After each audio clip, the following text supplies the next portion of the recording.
It's honestly very frustrating living in the age of information and people don't have the information. And the reason they don't have the information is not because they can't get the information, it's because they're lazy and they assume that the information that's being given to them by news, because the narrative keeps getting repeated, they assume it must be true. And that's when manufactured consent happens and dehumanization. And that's why this episode is really important, because I want people to understand that Iran is not monolithic. It's very diverse. It's one of the most diverse countries in the Middle East. Certainly a lot more diverse than the genocidal country next door to Greece. So whole countries, whole cultures, whole ethnicities, whole religions get reduced to one stereotype. And Iran is the perfect example for this type of stereotype. The fact of the matter is that Iran has been a target for the Western Christian countries because they like stealing other countries' resources without having to pay for it.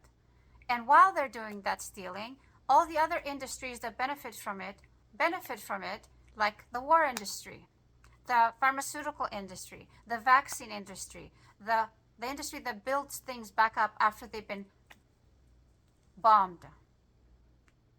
So they're making money hand over fist while you guys can't be bothered to check the information to see if it's actually true. And a lot of people seem to think that Iran is just one group of people, one culture, one religion, one language, which is the farthest thing from the truth. When in fact, Iran is a multi-ethnic, multi-religious, multi-language country. That's one of the oldest civilizations in the world, and its history has been shaped by these thousands of years. Yes, Persians do make up the largest portion of the ethnic groups in Iran, but they only make up 50 to 60%. Then there's a whole bunch of other ethnicities, religions, and languages that are inside a tolerant Iran. I know you don't hear that term very often. You also have Azeris, Arabs, Turkmen, Lars, Baloch. All these are different ethnicities that are within Iran. Not to mention all the religions like Christianity, Islam, different types of Islam, Judaism. And each of these ethnicities have their own language, their own clothing, their own jewelry, and very distinct culture. So Iran is not one ethnicity. It's a collection of many peoples. While the official language might be Farsi or Persian, there are literally over 70 languages being spoken in Iran. Over 70 languages. And many Persians grow up speaking more than one language. And even though Persian does unite the country, it's far from the only voice. Now let's talk about religion. Even though the majority religion in Iran is Shia Islam, Shia Muslim, it's far from the only religion. In fact, there are also Sunni Muslims there. There's Christians. There's Zoroastrians, a religion that is considered the first monotheistic religion in history. And let's talk about Jews. Did you know that Iran has the world's second population of Jewish people living in Iran, second only to the genocidal country that is attacking them? Did you know that? They've been there for thousands of years. Iran is not holding them hostage. This is their country. That's where they belong. The narrative that always comes up is Iran is the most intolerant country. It's the enemy for everybody. It's going to attack. The proof is in the pudding.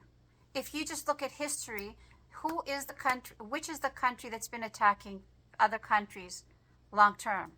The genocidal country that's attacking it? Or how about the big bully in the whole playground, the US of A, who's attacked more than 40 countries, some of them repeatedly, since World War II? Who is the enemy and who is the one that is the threat?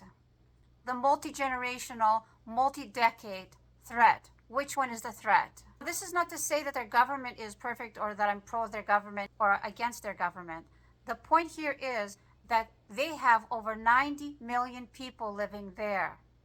And you wouldn't want them to become refugees. They wouldn't want to become refugees.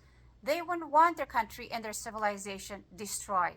They're human beings. They're not just some anonymous group of people that we shouldn't care about. And if you don't care about them, well, your turn is coming. That always happens. We don't learn from history, and what goes around comes around. So maybe Iran is not the most tolerant country in the world. A lot of countries can be labeled like that, but they are living in coexistence. So the takeaway here is I want you to remember that Iran is a multi-ethnic, multi-religious, multi-language country. They may or may not have the best government. However, they have healthcare. The US of A does not. They have great education system. They have great infrastructure. They have a pretty good tolerance for the world's biggest religions. They have diversity. Their cities are, if you bother to check on YouTube from other people that traveled there, you would see that their cities rank at the level of the United Arab Emirates. All you have to do is check that information.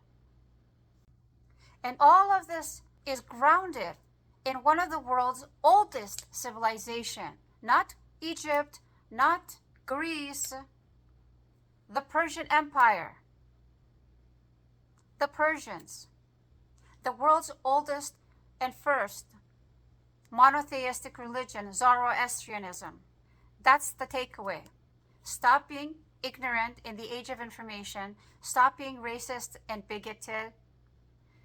And look something up. Go read a book. That's your that's what should be your takeaway. Go read a book. That's all I have to say for today.